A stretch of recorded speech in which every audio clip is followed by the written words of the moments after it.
Welcome to What a Creep, the show with Margot Donohue and Sonia Mansfield, talking about creeps from the past to the present. This is your quick guide to the biggest creeps, jerks, assholes, and losers, the best of the worst. From two nice ladies who want the world to be a little less creepy.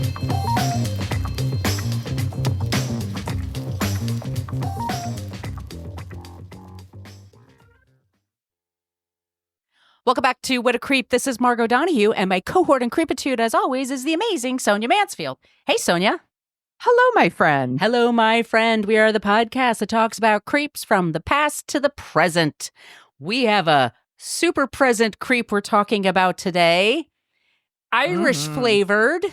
Did you hear my last name? It's going to come into play today. It's a very Irish episode we're talking about today. But before we get to that, yes, let's let you all know, if this is your first time listening, hello, welcome. Welcome. We always end the show with someone or some people who are not creeps. So we elevate by the end. You're feeling a little bit better about the world. That's the whole point of this stupid show. Okay. It's not stupid. How dare I? 1 star. We are always looking for suggestions for creeps, but also for non-creeps. So great places you can reach out to us. We do have a basic Facebook page, What a Creep Podcast, but we are rarely there, and it's just a place where people go to complain about our language. This is your warning. We use salty language in this program. Shit, fuck, damn.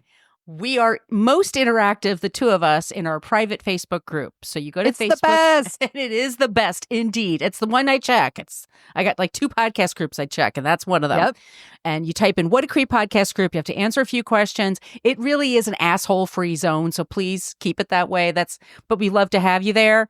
So ask to join. Come on in. Do your best with the questions. We'd appreciate it. We are on Instagram, Threads, and Blue Sky at What a Creep Podcast. And then we have an old-timey email, What a Creep Podcast, spelled it all out, at gmail.com. That's a great place to send us your suggestions, comments, but also if you would like some stickers. And we've had a lot of people asking lately, which is really kind of sweet. Yay. If you like some stickers, send us your address wherever you are on the planet of Earth. I've got some out to Belgium this week. It was very exciting. Nice. Yeah. That was exciting. We love Belgium. We do indeed. Bruges is a really nice place, and y'all know how to do chocolate there.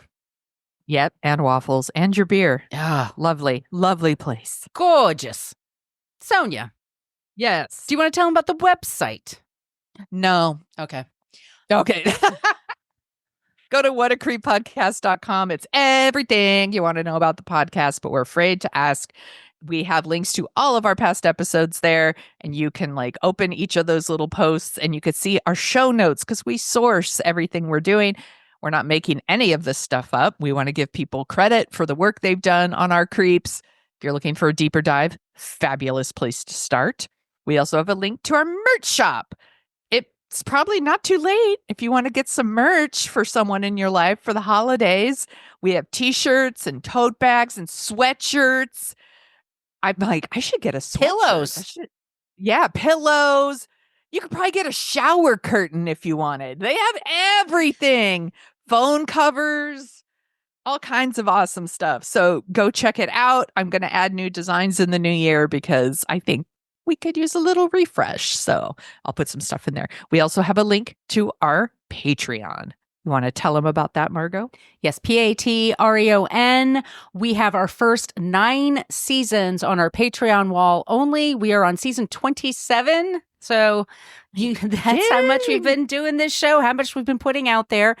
We really appreciate all of you that support us. We also put out 2 bonus episodes a month. Those episodes are also audio and in video if you want to see what our pusses look like.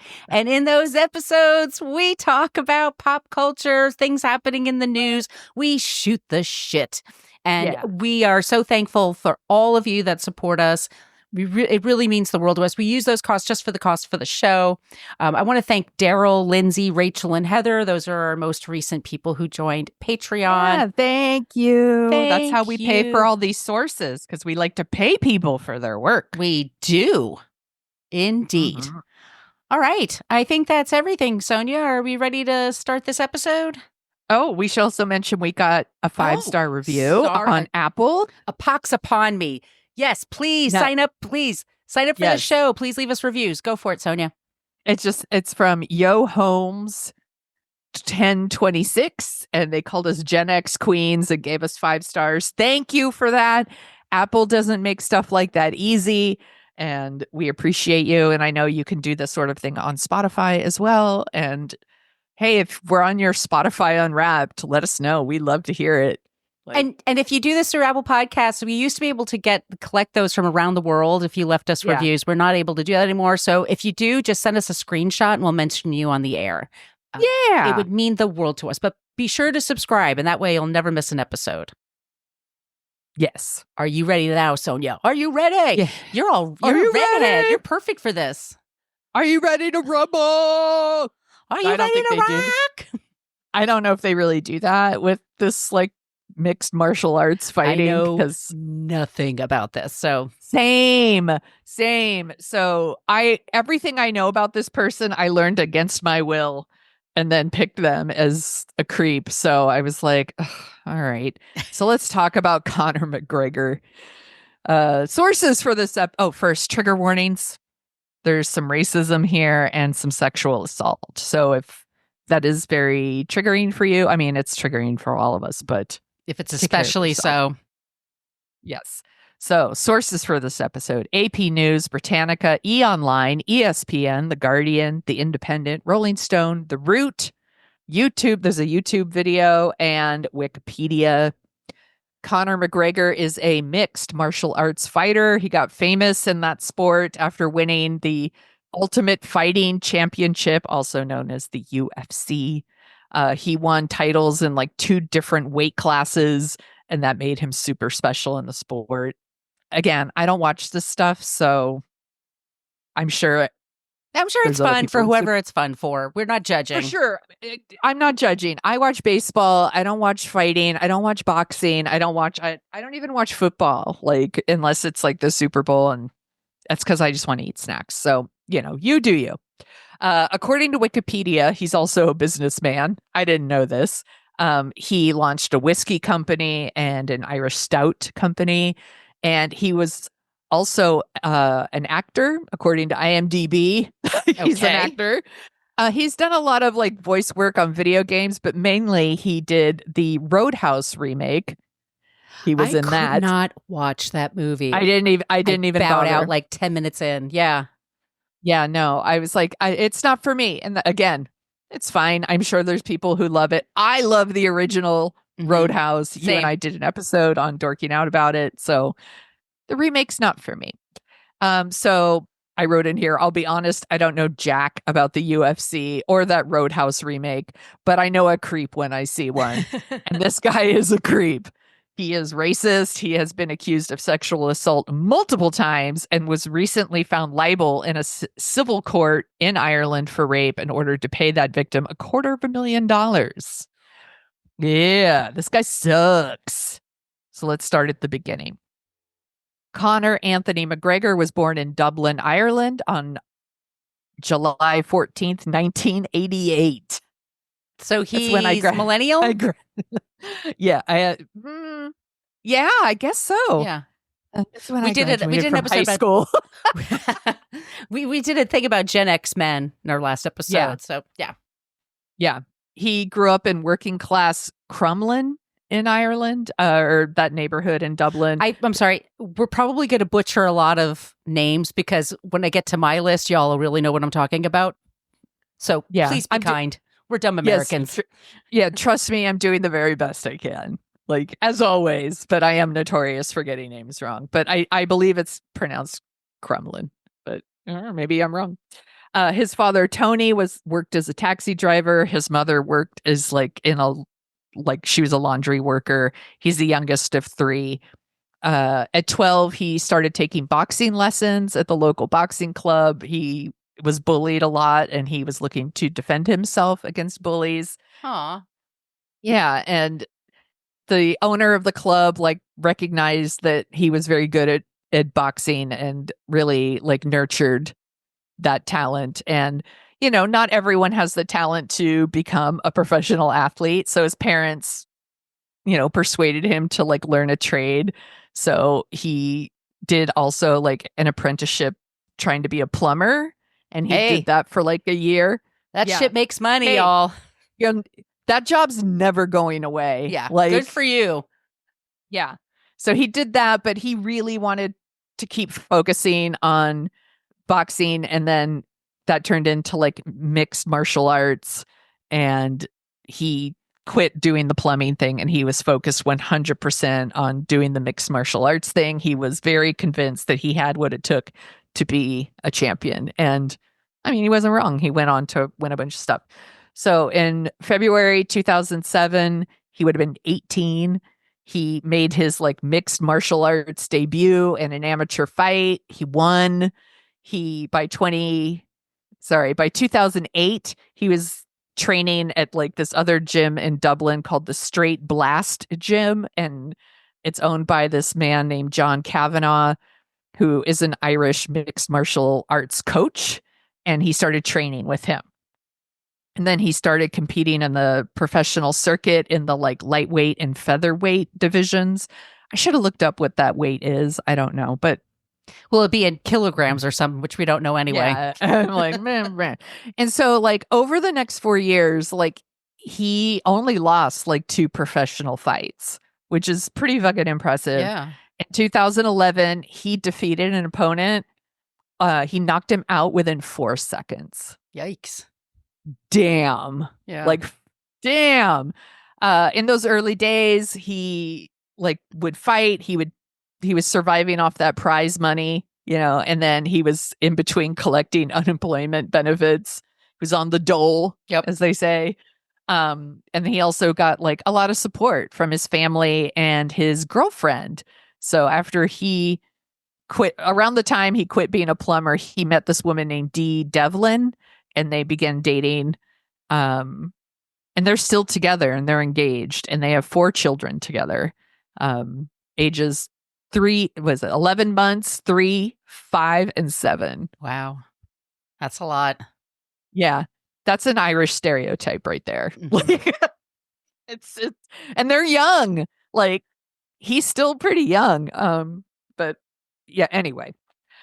In June 2012, he starts fighting in this like Cage Warriors fighting championship. Again, I don't know what these things are. I'm going to guess it takes place in a cage.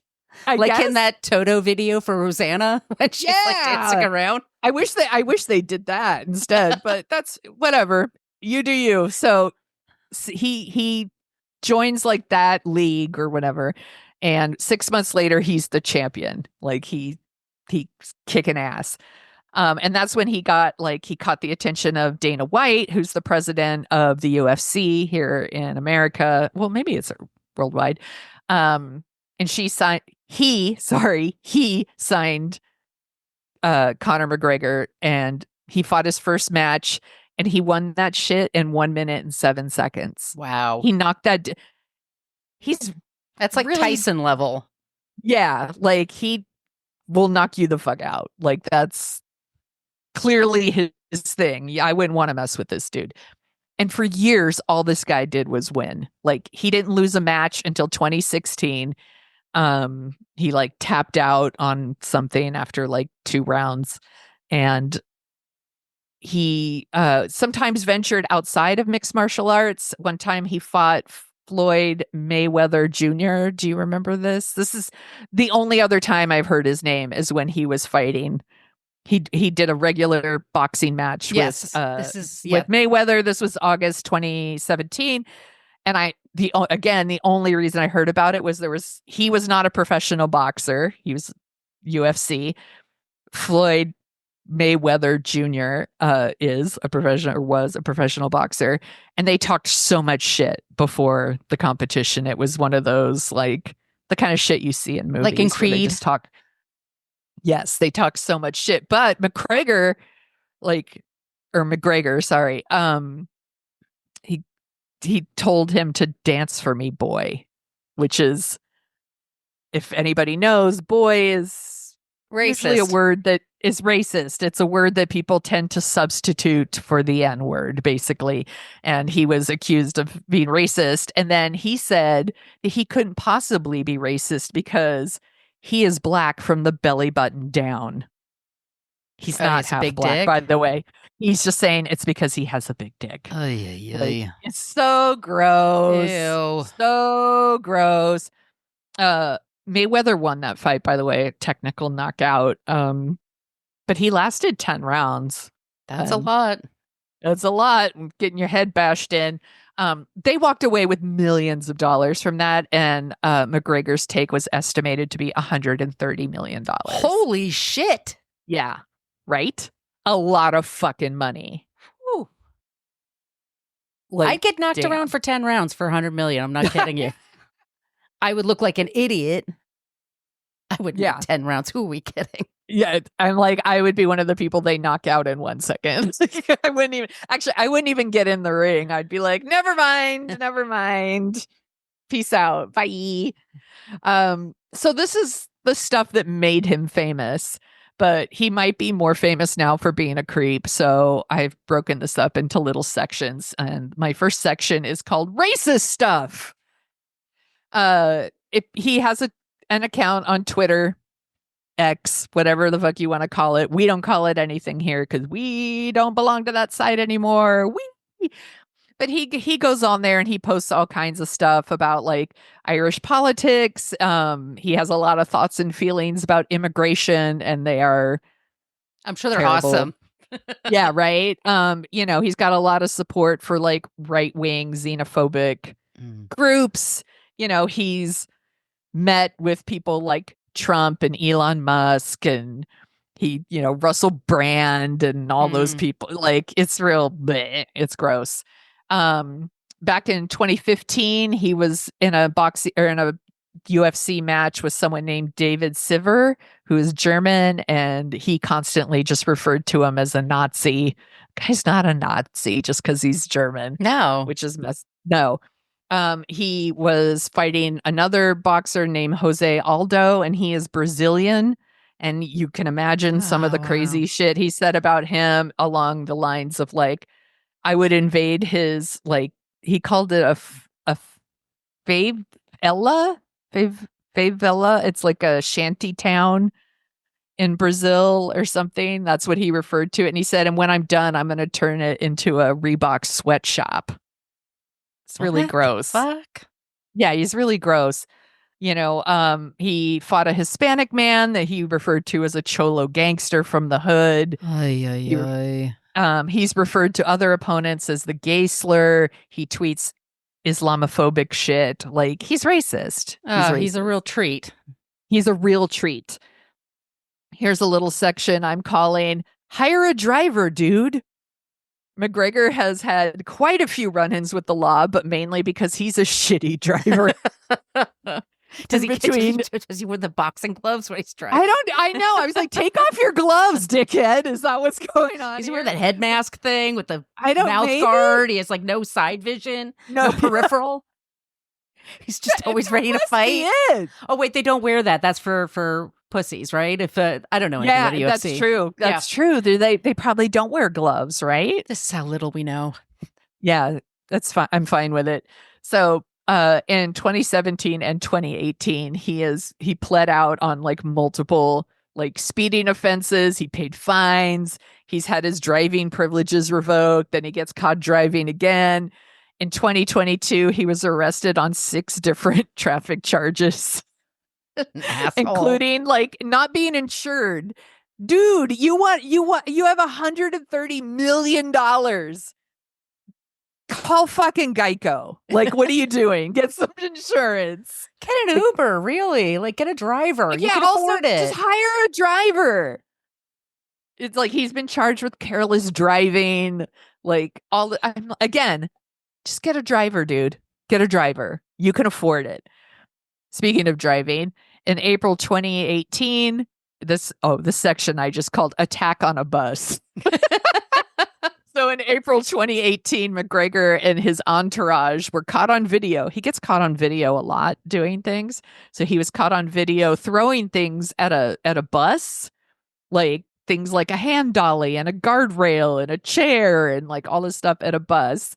at the Barclays Center in Brooklyn. Oh, wow. I was going to say, was that in Dublin? Brooklyn, you're pulling that shit? In Brooklyn, yeah. Oh, no. They shattered the vehicle's windows and the windshield, and there were other UFC fighters on the bus. That's why they were doing this. They were trying to, like, intimidate them? They were mad at them for, like, a perceived slight. And they injured some people, and some of those UFC fighters missed their fights because they were injured. Apparently, this was because one of the UFC fighters on the bus had gotten into, like, an argument with McGregor's friend at a hotel earlier that week. So they decided to, like, damage a bus and injure a bunch of people. What if it was like the Holiday Inn on Union? None of you know what I'm talking about, but it's just there's this really dopey Holiday Inn in Brooklyn that's not far away from there, but it's like so basic and random. Yeah. And every once in a while I see people that obviously from another country like landing there, and they kind of just look at their face like, "Are you fucking kidding me? This is like what?" Maybe that's where it was. That I don't. There's a video, and I linked to it. I'll in look the show for it. notes. Yep. So, it was caught on video, so it's not like he could deny what happened. He turned himself into the police, but he got a plea deal. You know, he was, like, charged with things like assault and felony criminal mischief, which I was like, ooh, mischief. Oh, somebody's a little scamp. Charges were dropped. No prison sentence. Didn't lose his travel visa. Of course not. He's an athlete. He paid some damages. He did like 5 days of community service, and he agreed to take a short anger management course. Sure, that went and well. I'm sure all the anger management classes have to be short, because if they're too long, attendees get mad. They lose their tempers. They lose their shit. Yeah. So you said 45 minutes. He got arrested for robbery in Florida. So in March 2019, he was caught again on a security camera, this time grabbing and smashing the phone of a fan who wanted to take a picture with him. He was arrested for, again, criminal mischief and strong-armed robbery for, I guess, taking the phone. Oh, wow. Yeah, he spent time in jail, but he was released on a bond. Nothing happened. The fan actually dropped his civil suit and, like, you know, got an out-of-court settlement. Yeah, I'm sure they paid him off. He paid him off. Yeah. That's a reoccurring thing. So that was in March 2019. By August 2019, he's caught on video again, this time punching a fellow pub customer who refused to drink a shot of McGregor's whiskey brand. Like, so he has his whiskey company, and it's called, like, Proper Number 12 Irish Whiskey, and that's, like, his liquor brand that he owns. And I guess he's given out shots to, like, promote it, and the guy's like, I don't want it. And then McGregor punched him in the face. I'm like, punching people who refuse to drink your liquor is a choice? I bet you Lisa Barlow would do that for Vita Tequila. You will drink this and you will like it. Kathy Hilton has a tequila brand. I think the Kardashians have a tequila. I mean, everyone has a liquor brand, but they're usually pretty terrible. Yeah. The classics are classic for a reason. Yeah. Now, I don't know why you would punch someone in the face. Just be like, okay. Like, also, maybe that person doesn't drink. I was just going to say. I don't want a shot of whiskey. No. I would have turned it down too, I guess. But, you know, he wouldn't punch me. I wear glasses, so you don't punch a person. Well, we'll find out about that. And I'm just a girl. He pled guilty to assault. He paid a fine. Again, no jail time, because why would we put someone who's clearly violent in jail? And he paid the victim off. They got some compensation of some sort. During the court proceedings, it was revealed that McGregor had 18 prior convictions on his criminal record, most related to his driving. Jesus Christ. And he spoke before the court, and he's like, Your Honor, what I have done was very wrong. I would like to apologize today to the injured party again, and to apologize here before the court, and assure you nothing of this nature will happen again regarding me. See you And next year. He was never in trouble again. And that's our creep. No. No. By the way, his lawyers also argued like any kind of conviction would put his career in jeopardy. And why would we want to jeopardize a man's career by making him suffer the consequences of his own actions? I mean, what about his potential, right? His career that he beats people for a living. Yeah. Jesus. Yeah. Is this all in Ireland or? Yes, this one was in Ireland. Yeah. Yeah. My people. So again, like nothing came of it. And like I said, he kept his word and he was never in trouble again. 1 year later. I said September, it next year later. It yep, could be a year. Yep. It's almost exactly a year. September 2020. McGregor is in Spain, I believe. Wait, no, sorry. Corsica. He's in Corsica. That's French. Sorry, he's in France. I apologize. He's in France. He was detained and questioned by authorities in France for indecent exposure and sexual assault in a bar. He spent 2 days in custody, but they released him and said that they didn't think the case was winnable. What did he do? So he apparently whipped it out and sexually assaulted someone in a bar. He's gross. The dude's fucking gross. In October, following year, here we go, October 2021, he's in Italy, and there's this famed Italian DJ and TV presenter, and here's where y'all know I'm going to fuck it up, but it's Francisco Fascetti. Famed Italian DJ and TV presenter.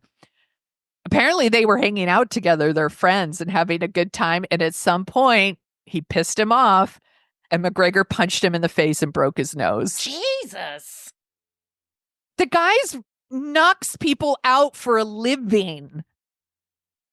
Like, so did Muhammad Ali. He didn't beat up everybody around him. I know. That's what I'm saying. Like, right. It ain't no thing when he like gets in a fight. He could fuck you up. Like, he's kind of like, you know, I hate to be like, he's like Van Damme. He's a deadly weapon. Like, but he's kind of a deadly weapon. Yeah. Like, you know, so they were hanging out, having a good time. He's saying unprovoked, McGregor punched him in the face. Now, they might have gotten into an argument and it might have been provoked, but yeah. Dude, seriously. He broke his nose. He was going to press charges and then opted not to press charges. He was paid off. So he was also paid off. That's what I'm just guessing. In July 2022, McGregor's on a yacht in Spain. You'd think it's like his birthday. You think he'd be living his best life. And apparently he physically assaulted a woman on the yacht. She said that he became verbally abusive. Then he punched her and he kicked her. Jesus. I know. Again, he's really fucking strong, y'all. She suffered injuries because of this. She broke her wrist. Like, she fell from when he kicked her, and she left the yacht, like fully, like got picked up by a Red Cross boat. Yeah, I would too. Yeah. Like, he claims that that's not what happened. It's what happened. Like, Spain investigated and they never charged him. And then she filed a civil suit and then she withdrew the claim. No reason given, quote unquote. Settlement. Exactly. And this is the really big one, y'all. So take care of yourselves. This one's really hard. So in December 2018, he is staying at a penthouse suite in a hotel in Dublin. And he invites this woman and her friend who were out at a work holiday party to join him and in his penthouse suite. So they go up there, and this woman knew him socially. Like, she grew up in the area. They knew some of the same people, apparently. She's named in the reporting, but I'm not going to name her here because I think that's the right thing to do. So they go up there, and I guess her friend left and she was staying, and she told him, like, I don't want to have sex with you. She said, she even was like, I'm on my period, which is a thing that women like to, they're hoping that that's enough to scare men away. She said she told should him be sufficient, by the way. I mean, yes, we shouldn't have to scare them away. It should just, yeah. Yeah. And she says, like, she had a boyfriend. She wasn't interested in this at all. He's engaged. He's a father. Like, she wasn't. Yeah, he's a father. Like, she was not interested in that. But she says, like, he pinned her down. He put her in a chokehold.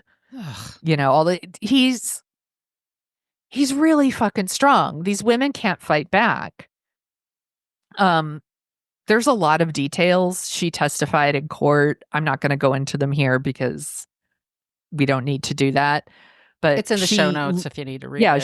She literally feared for her life. Yeah, I'm sure she did. Yeah, and she did notify police. They never pressed charges because they said the conviction was unlikely. Holy shit. It is very likely because she filed a civil suit. And in court, the paramedic who examined her testified he hadn't seen such severe bruising in a long time. A psychiatrist got on the stand, diagnosed her with post-traumatic stress disorder. Mm-hmm. She was unable to return to work as a hairdresser. She was suffering night terrors, panic attacks, and anxiety. I'm sure she was. Yeah. It's awful. And of course, he testified that, like, it was consensual. Totally consensual. Like, he's just guilty of cheating on his fiance. He didn't do anything wrong here. And called she's her going to court for no reason. Yeah, it's women for fun. love that. The sweet rape fame. It called her a gold digger, and I was like, "There's easier ways to make money, asshole." We don't believe that shit here. The jury didn't believe him either, and she was awarded 250,000 euros, which is about $257,000. And that was just last month. Mm-hmm. McGregor went to his social media, went to his X account and was like, "Justice and truth will prevail." And it's like, appeal with like exclamation points. And I was like, what are you, Trump? Like, just because you say it on Twitter isn't like an executive order that means that's going to happen. And then if you're wondering how awful he is, one of the people who has his back here is Andrew Tate. Of course he does. Has come to his defense. Also like going on X and with his like 5 million followers and is like trying to like dox that woman, like saying awful shit about her, called it a bullshit ruling, like all this stuff. It's really, really fucked up. Fuck this guy. Yeah. Fuck that guy. So that case was just last month. And this is the little section I'm calling fuck around and find out. Because he was found guilty in that civil suit, other businesses are now like, peace out. We're not interested anymore. We're not going to sponsor you. Yeah, one of the IO Interactive video game company, like that he had been doing a lot of work with, they are not working with him anymore. The Rape Crisis Network in Ireland has called for retailers to stop selling his stout and whiskey brands, and it's working. Good. Like a lot of some of the stores in Ireland aren't selling it anymore. It's like Super Value, Cost Cutter, Centra, like all these stores have dropped his liquors. What's the other one? Oh, Tesco and Ocado are also big stores over there, and they have also dropped. And the Irish airports in Cork and Dublin have also pulled his alcohol. Good. So good on them. Yeah. So that's something. And he had already like retired from UFC. But I can't imagine that if he wanted to come back, that this conviction would be a deal breaker for them. No. He'll probably go on Joe Rogan in a couple months and that they'll all be fine with it. His fiance issued a statement, and she's like, you know, my man and I have created a beautiful life together. I love him and trust him, and I believe him. Our 4 beautiful children whose smiling faces and happy hearts are testimony to the man he is and who we are. I disagree. I know. Girl, tell your story. But I just rewatched Kevin Can F Himself on Netflix. That show is just I'm watching it right now. Yeah. It's so good. Yeah. So hopefully we're not going to hear more about this creep, and I haven't done this episode too early, like I did with Elon Musk. But this dude sounds like a real piece of shit, and I think it's really scary how long he went without any kind of consequences for violence. Well, it reminds me of Mike Tyson. Like, he was always getting arrested for things. Yes. Too. And it wasn't until his rape trial that he actually like had to face consequences. It's horrifying. And that dude is still like, he's still like getting a free pass in my opinion, but whatever. We already talked about Mike Tyson in an episode. So anyway, that is our creep, Conor McGregor. All right, Sonia, good job. Are you ready to switch over to our non-creep? I can't wait. Well, first we're going to play a quick trailer from our friend Alicia from Trashy Divorces. She has a new Taylor Swift podcast coming up, so we're going to check that out, and then we're going to go into our not creep this week. Are you a Swiftie? Are you a literature lover? Are you a history buff? If you answered yes to one or more of these questions, we invite you to join us, Alicia, and Melissa, 2 Gen X besties who sit right in the center of that particular Venn diagram for Swiftery, the podcast with a wholly original take on Taylor's songs as we see them through the lens of great literature and world history.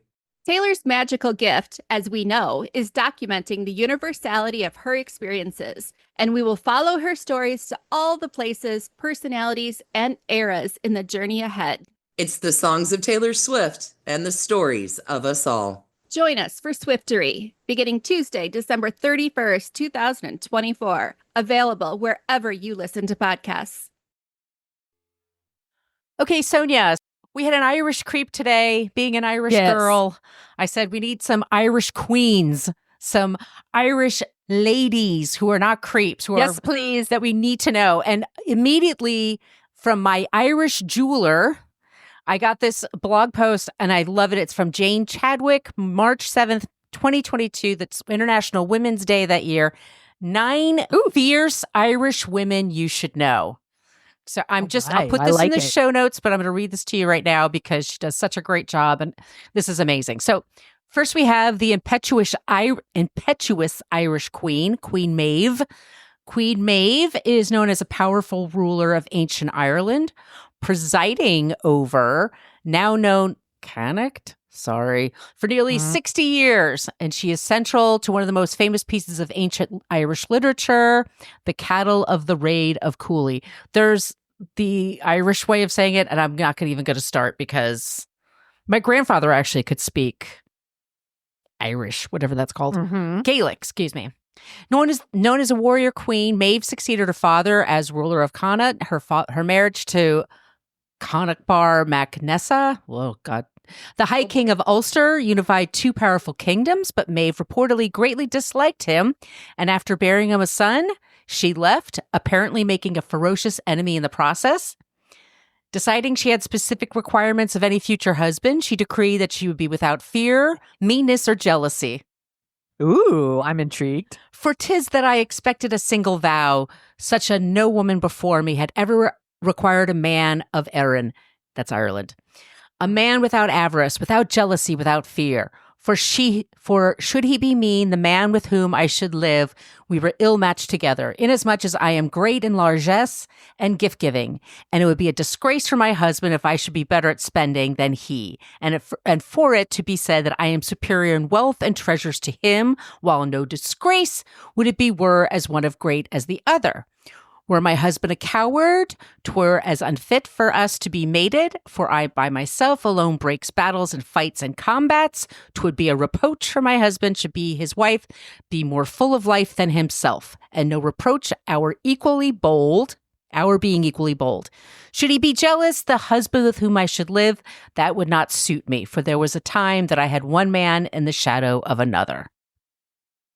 She had very high standards. Yes. I like a high standard. Our second one is the patron saint, St. Bridget of Kildare. She was reportedly born a slave in Dundalk, 451 AD. Her resume includes being a nun and a bess and founding several monasteries, most notably in Kildare. And she had many stories around this formidable woman, an educator of hundreds of women in an age where women's learning was seen as wasteful. She refused an arranged marriage, reportedly by plucking out her own eye.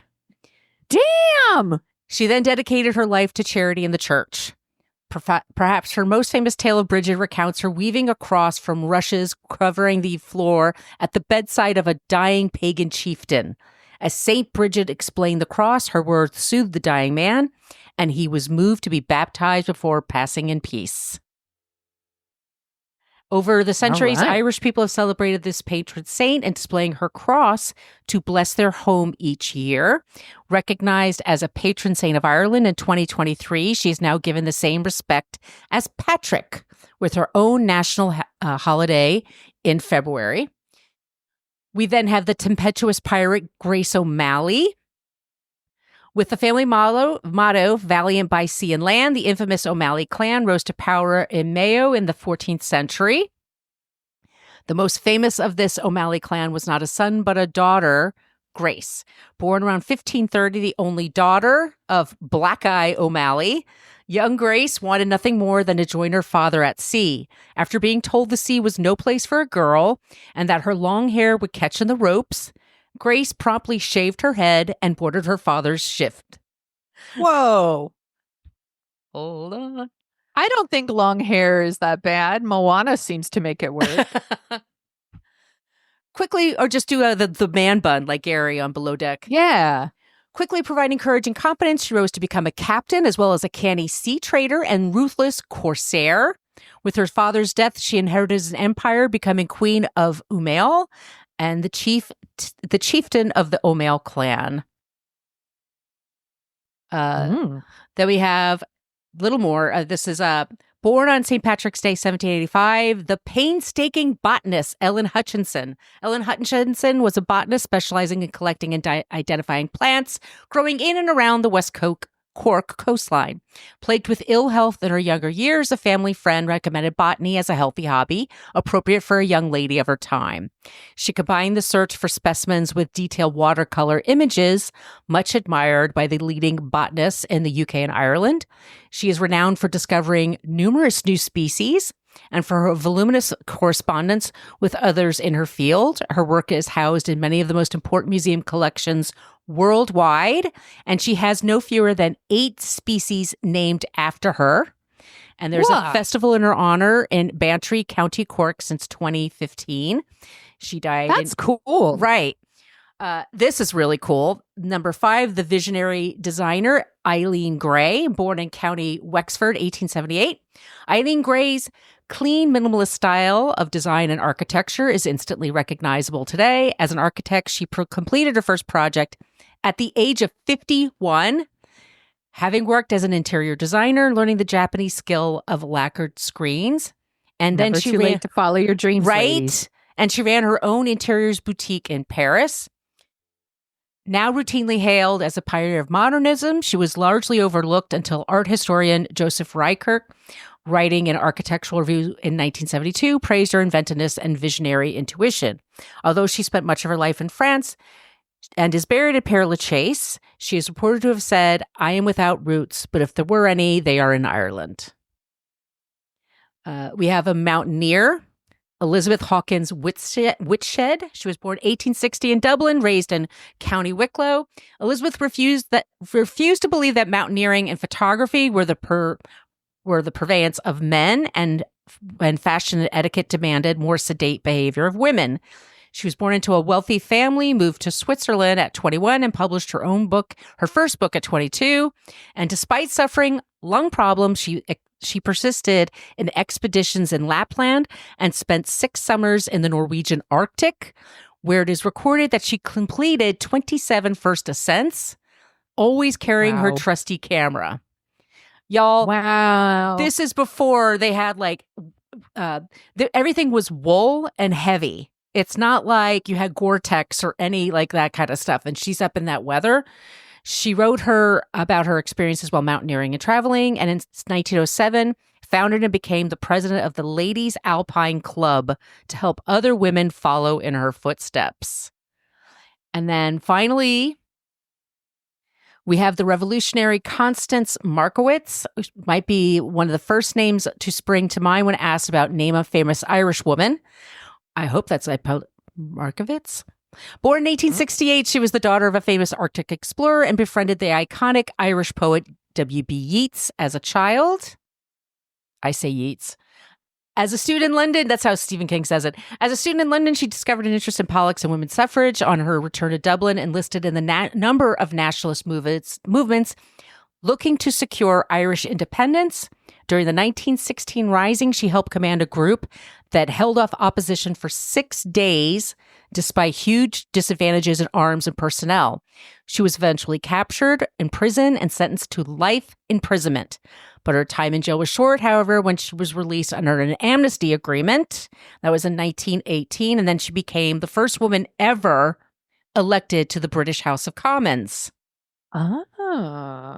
And in a powerfully symbolic act, she refused to take her seat and instead chose to govern from the newly founded Dáil Éireann in Dublin, becoming the Minister for Labour between 1919 and 1922.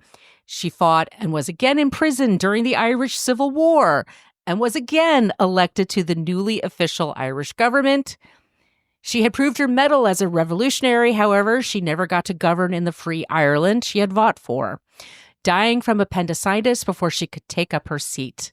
The famous playwright, Sean O'Casey remembers her well, saying, "One thing she had in abundance, physical courage. With that, she was clothed as a garment." The first woman, and indeed only until 1979, female cabinet minister in Ireland, and the second in Europe. I'm sorry, we do have one more, and this is very important here. The famous immigrant Annie Moore. This is really cool. Born in 1874, Annie Moore was 18 years old when she traveled with her 2 brothers from County Cork to New York City. Upon disembarking the steamship Nevada, she became the first person to pass inspection at the newly opened federal immigrant station at Ellis Island. She's the first one at Ellis Island. Wow. That's incredible. That's incredible. The 3 siblings joined their parents in the Lower East Side of Manhattan, and that was to become their home. Annie married and raised her family in the same area, and she was buried in Queens. She might be pleased to hear that a software program using algorithms to match refugees to the most suitable area for their relocation has been named Annie in her honor. Aw. Okay, I'm sorry, I got one more. Okay. The People's President, Mary Robinson. Here we go. This is present day, y'all. Ooh, The I'm first intrigued. female president of Ireland. What's that like, y'all? Yeah, right. What's your secret? She remains the most popular president ever. This is at the time this is from 2 years ago. At one point, she had an approval rating of 93%. Oh, gosh. Born Mary Bourke in County Mayo in 1944, she grew up to pursue a career in law, becoming a well-respected academic, barrister, and senator long before being elected president of Ireland in 1990. Fuck me. That's like 35 years ago. Jesus. We're the worst. We're the worst. As an independent politician, she fought for women's rights, including the right to the legal availability of contraception, a removal of the requirement that married women resign from the civil service, and the right for women to sit on juries. Oh my God.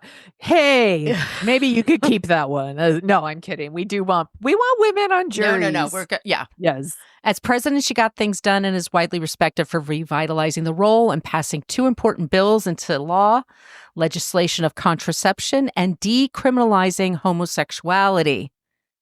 Nice. Even Brian Lenihan, her beaten opponent in the presidential race, said she was a better president than he could ever have been. However, That would never happen here. No. However, her tenure as president was short-lived, resigning toward the end of her first term to take a position with the UN High Commissioner for Human Rights. She remained there until 2002 and continues to work with the world's top leaders on various human rights issues. So once again, that was My Irish Jeweler, 9 fierce Irish women you should know, and I have the link in the show notes. So you can Good learn this for job. yourself. So we needed 9 awesome women to get rid of that one terrible Yeah. man. Good job, my friend. Thank you, my friend. And if you like the sound of our voices, and by golly, why wouldn't you? Right. We also co-host a show called Dorking Out, where Sonia and I dork out about movies. Sonia, what are we going to be talking about next? So up next, I think we're going to drop this episode a little later than usual, but My it is fault. going to come out. We are going to, it's no one's fault. It just happens. Life happens. We're going to do The Mirror Has Two Faces with Barbara Streisand and Jeff Bridges. I haven't seen this since the theater, so I'm very curious how this is going to play out. If you want an episode right now, we have The Preacher's Wife, where Margot and Adam Risky from F This Movie and I talk about that movie, to mixed reviews. I think we had mixed reviews on that one from us. When normally we're in pretty much agreement, but this one was kind of all over, which some of our listeners have told us they really liked. So enjoy. Well, we're always looking for suggestions for creeps and non-creeps. So all those places I mentioned at the top of the show are great places to reach out to us. We love it when you use the Annie Potts gift. We got one from Ghostbusters, but you can just be clever, and pick something on your own. Our email, once again, is whatacreeppodcast@gmail.com. Send us your address if you'd like some stickers. Please review and subscribe. We'd really appreciate that. Sonia, where can they find you? You can find me at thesoniashow.com and The Sonia Show on Blue Sky and Instagram and Threads and TikTok. Where can people find you, Margot? You can find me at brooklynfitchick.com. I'm at brooklynfitchick for Threads and Instagram. And on TikTok, I'm at Brooklyn Margot. And I'm also at Brooklyn Margot on Blue Sky. And Sadie is showing up for this interview right now. Hello, Hi, love bag. Sadie. She's so cute. All right, everyone. Thank you so much for listening. Oh, and my YouTube is at Margot Donahue, at my name. And I have a book coming out next year, Saturday Night Fever. Yeah. Woo! I'm excited about it. So please subscribe and follow me. I'd really appreciate it. Okay, everyone. In the meantime, be safe, be kind. Don't drink the whiskey you don't want to drink. Don't be a creep. Creep. Thank you for listening to us talk about creeps. You can follow us at What a Creep Podcast on Facebook, Twitter, and Instagram. But don't follow us too closely.